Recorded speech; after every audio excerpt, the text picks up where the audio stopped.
Savage Mode 2 is the latest collab album from super producer Metro Boomin and Atlanta rapper 21 Savage. This is the first installment in the now Savage Mode series in 4 years. I think the first one dropped in mid-2016. And in that 4-year period, both artists have grown both their sound, their image and their profile immeasurably. Metro Boomin has continued to be at the cutting edge of hip-hop production. He's been working with the biggest artists in hip-hop for the last 5 or 6 years now. Everyone from Future, Drake, 21 Savage, Travis Scott, you name it, he has worked with them. 21 Savage he's achieved a lot of things in that short period of time.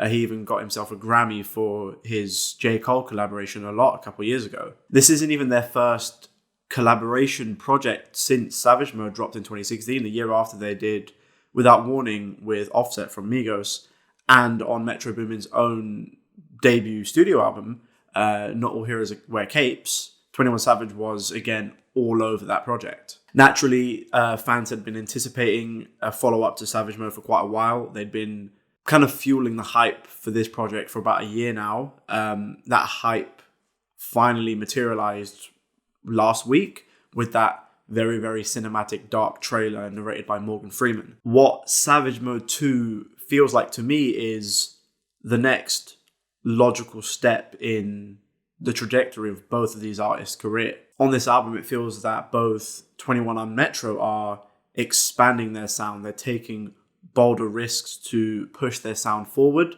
And I think those risks, for the most part, really pay off in this album. Let's start with Metro. As always, his beats are very, very crisp. They're very clear. They're very tight.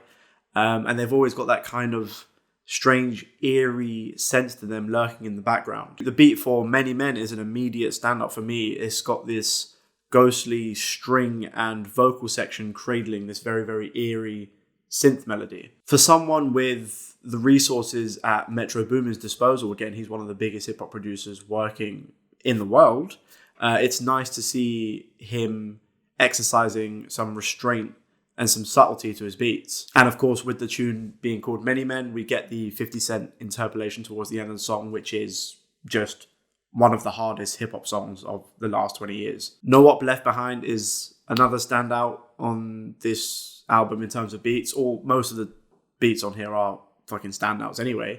Again, it's actually surprisingly an emotional beat. Again, it's built on these very, very subtle kind of wailing synths. This is the kind of beat that you would have heard on the Without Warning project, but even more subtle and nuanced. The song Steppin' on Niggas is probably the strangest beat on first listen of the album. It's kind of like a trap song that you can breakdance to, and that's thanks to its golden age hip-hop inspired production. Those horns that come in at the start of the hook, and that fucking 21 Savage stepping on niggas has been stuck in my head since the very moment I heard it. What I do really like as well about this song and this beat is how distinct from one another the verses and the hook are. Metro's beats on here are as polished and diverse as they've been throughout the rest of his career. At times, he allows himself to experiment with some sounds that he hasn't used before as well. But what I like is that every instrumental on here feels as if it's contributing to a holistic experience. Every beat, every sound is very, very intentional, and it has its place. Of course, you need someone to spit bars over these beats, and I think this might be the best lyrical display we've heard from 21 Savage thus far. Now, personally, I felt that on Without Warning and the last album, I'm Greater Than I Was, he had really come leaps and bounds in terms of his skill for writing bars. And I feel he'd really, really come into his own on those two projects. There really isn't anyone I can think of who sounds like 21 Savage. I think he has one of the most distinct voices in hip hop right now. But I think his performance on this album is taking him to that next level. His flows on this project are the most inventive and diverse that I think they've ever been. He's introspective at times as well. He's funny as usual, but most importantly, he's savage.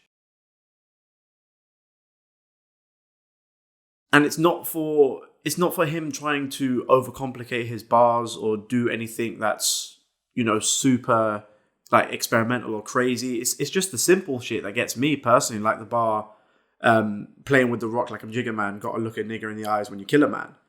On the Glock in my lap tune, it's relatively simple, but it's just prime 21 Savage. Also, the beat on Glock in my lap sounds like it's from the fucking underworld, and I love it. On the song My Dog, I can't say it with this accent, we hear the most explicit references and acknowledgement of his now confirmed British-born identity and his run-in with ICE agents. This song actually does really make you think about the concept of identity and how much your surroundings play such an integral part to you becoming the person you're going to be. I think he makes some very valid and surprisingly nuanced points in this song, but of course wrapped in the context of a violent savage. Of course, the one lyric that's been making the rounds on social media on this album is on the song Mr. Right Now, and it's not even one of 21 Savage's lyrics. Drake comes through as the feature on here and provides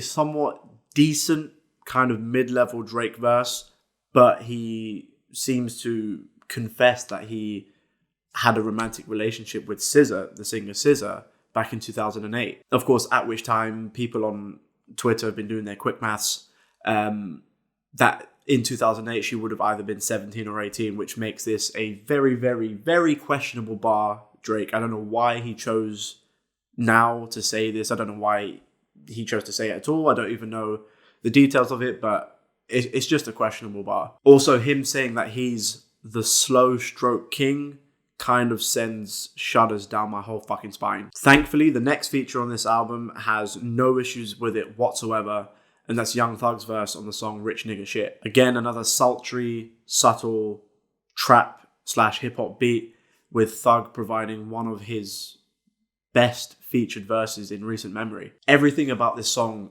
fits the title perfectly. It sounds luxurious, it sounds expensive, it sounds hedonistic, it sounds exuberant, and I fucking love it. Now, of course, if we're talking about Savage Mode 2, we have to talk about Morgan Freeman, who acts as a segue between a lot of the tracks on the album and essentially serves as the narrator for this project. This, on paper, sounds like a crazy idea, but it fits so much better than I could have imagined. Just the concept, the idea of Morgan Freeman deliberating the difference between snitches and rats is amazing to me. For me personally, there are only a couple of downsides to this album, and I think those are very, very minimal. I feel like the album could have done without the Young Nudie feature. And I also feel the final song on the album is not the strongest way the project could have ended. But aside from those minor qualms, this exceeded my already very high expectations. A song like R.I.P. Love is something that I wouldn't have expected to see on a project like this, but it turns out to be one of the best written songs on the entire album. It's basically, well, how I've come to read it, it sounds like Savage is dissecting his own savage mindset, and in turn, it has him painted as a relatively sympathetic character. It also does kind of tug on your heartstrings a little bit, and that's thanks in part to the beat as well as the lyrics. What I love to see, and what 21 and Metro have done here, is they are two very, very high-profile hip-hop artists coming together to create not just a project or a mixtape or a collection of songs, but a fully engrossing album. This is something that you can listen to and you can bump front to back. It's only 44 minutes. It doesn't take up too much of your time if you just want to quickly bump it on the way to work or something. And it works so well. I think Savage Mode 2 is endlessly enjoyable. It's got so much replay value for me personally already, even after a couple of days. And it is such an impressive display of some serious talent. I'm already looking forward to the third installment of the Savage Mode series. And I think 21 and Metro are basically one of the strongest duos working in hip hop today. Those are my thoughts on the album. Let me know in the comments down below what you thought. Make sure to like, subscribe, and dong the bell. And I shall see you next time.